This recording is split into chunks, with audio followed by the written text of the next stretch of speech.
le média d'accompagnement des actions du chef de l'État. Nous sommes le média qui accompagne le chef de l'État dans tous ses déplacements. Nous couvrons chaque déplacement du président de la République.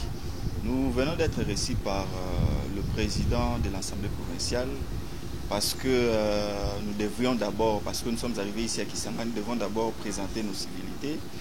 C'est lui l'autorité provinciale. Nous avions présenté nos civilités et nous l'avions félicité aussi de sa prise de fonction en tant que président de cette institution provinciale.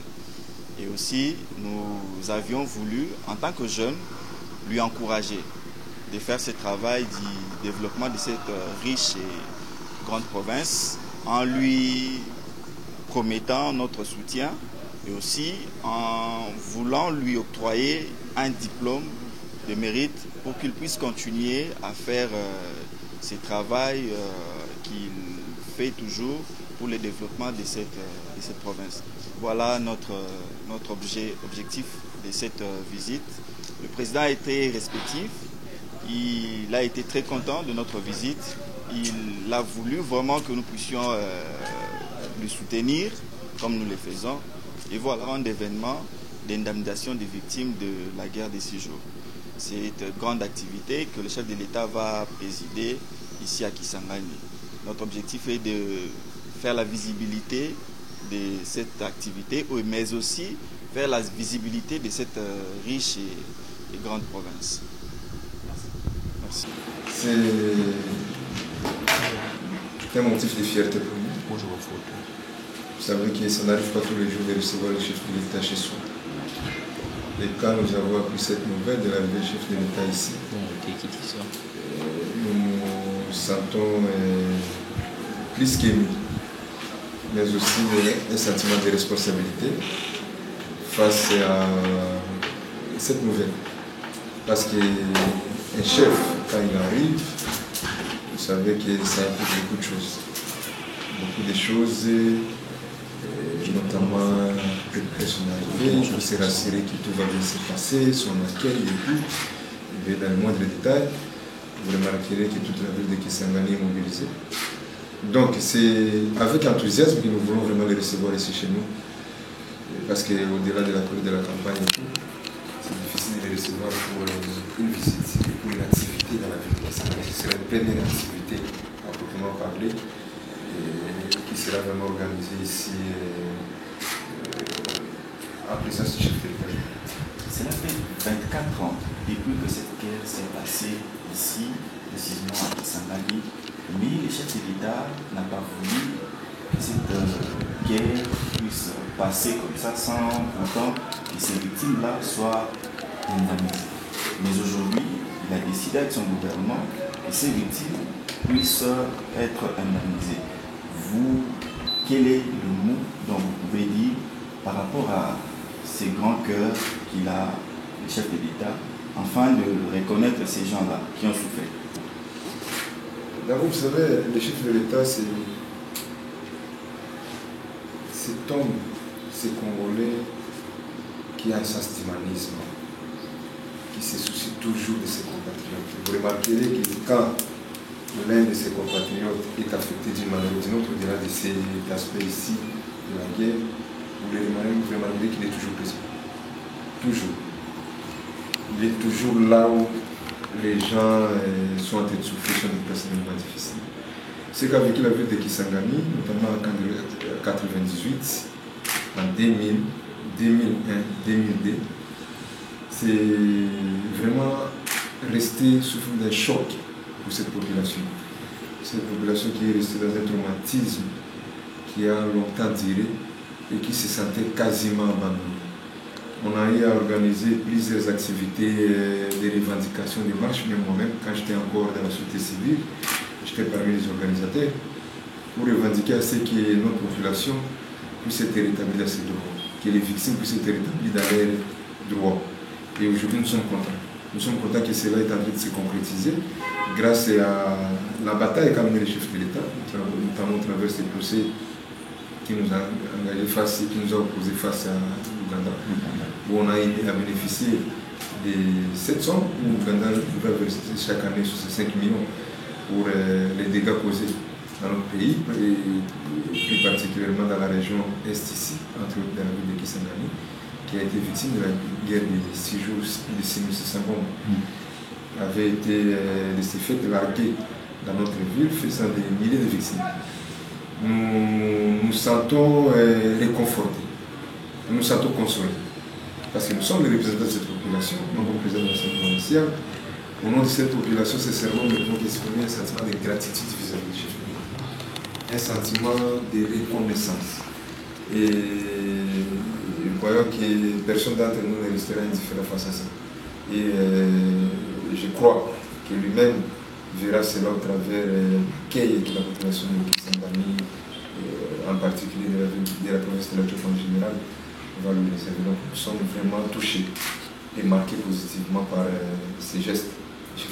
Plus de 175 millions qui a été versé à l'État congolais pour distribuer à ses victimes. Vous êtes président de l'Assemblée, vous êtes honorable député provincial, donc vous le savez que ces victimes seront indemnisées. Mais de quelle manière? Comment avez-vous disposé pour que ces victimes touchent réellement cette indemnisation? Comment avez-vous fait pour que vous puissiez réellement regrouper, que ce soit réellement des victimes de cette guerre? Oui, merci beaucoup. Jusque-là, c'est 130 millions qui ont été versés par l'Ouganda. La troisième tranche de 65 millions, jusque-là, ce n'est pas encore réussi par le gouvernement congolais. Par rapport à l'indemnisation des victimes, tout est défini par le texte. L'arrêt de la Cour internationale de justice définit la manière dont les victimes doivent être indemnisées. Ça répartit. Il y a l'indemnisation individuelle, il y a l'indemnisation collective, il y a également des dégâts environnementaux qu'il faudra réparer. Donc tout est défini par le texte. Et par rapport à ça, il y a une structure qui a été mise en place par le chef de l'État, par l'ordonnance présidentielle. D'abord, sa création par un décret du Premier ministre. Et le FIVAO font des réparations et d'indemnisation des victimes des guerres qui s'est déroulée, qui a opposé l'Ouganda et le Rwanda, la République démocratique du Congo. C'est cette structure-là qui est chargée de pouvoir gérer ces fonds et les mettre à la disposition des victimes au travers de cette structure qui est sous-titrée du ministère de la Justice. Même avant d'arriver ici, je crois que nous avons pris part à une réunion à Kinshasa avec les ministres de la Justice, son Excellence Constant Mutamba. Il y avait également les caucusistes des députés nationaux de la Tchoko. Il y avait nous, l'Assemblée provinciale. Il y avait aussi quelques sénateurs qui étaient là aussi présents, ainsi que la coordination des FIVAO, les PCA, ainsi que le coordonnateur des FIVAO. Donc, on en a parlé. On voit que les victimes, chacun dans le respect des textes, sera rétabli dans ses droits. On voit que même les députés, que ce soit nous qui sommes les députés nationaux, d'un commun accord, on a dit, on avait exprimé notre rêve de voir quand même des choses, de se faire un peu plus proprement, et puis à la hauteur des attentes des victimes. On voit que pour cela, cette structure est mieux placée, elle est mieux indiquée, mais sous l'œil vigilant de l'organe délibérant, parce que nous représentons la population, que nous sommes en train de tous subvenir.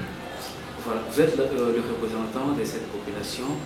Par rapport à cette activité, l'activité fait plutôt couler beaucoup d'encre salée, vu la somme qui a été déboursée pour cette activité.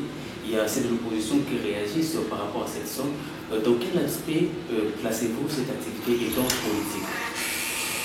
Cette activité, vous savez, on ne doit pas voir avant tout l'argent. Si les gens doivent se focaliser sur l'argent, ce sera au fait de cracher sur la mémoire des victimes. Ce sera vraiment cracher sur la mémoire des victimes. Aujourd'hui, même cet argent qui est versé, pour moi, ça ne va pas remplacer les vies humaines. Ça ne va pas remplacer tous les dégâts qui ont été causés. Ça ne va pas ramener ces parents qui ont été fauchés sous les bombes en vie. Mais puisque ça a été fait, puisque c'est arrivé, nous pensons qu'au lieu d'aller dans des guerres inutiles, nous devons plutôt nous organiser. Pour que, comme je l'ai dit, tout est défini dans les textes. Pourquoi ne pas seulement respecter les textes tels que c'est réparti? Et puis, dans tout ça, vous remarquerez qu'il y a aussi un problème. Les problèmes de malhonnêteté. Ce qui pose problème aujourd'hui, même parce que même les gens qui n'étaient pas réellement des victimes se font passer pour des victimes, ils veulent être enregistrés comme des victimes, ils veulent être indemnisés. C'est là le grand problème. D'où cette confusion-là qui met en mal la structure qui est chargée de gérer ces fonds. Tout le monde se dit, vous verrez même qu'il y a quelqu'un qui a 20 ans pense se faire passer pour victime. Non. Imaginez en 2000, aujourd'hui nous sommes en 2000, ça veut dire que le minimum que quelqu'un doit avoir c'est 24 ans. Est-ce qu'un enfant d'une année peut s'élever aujourd'hui, aller réclamer? Non.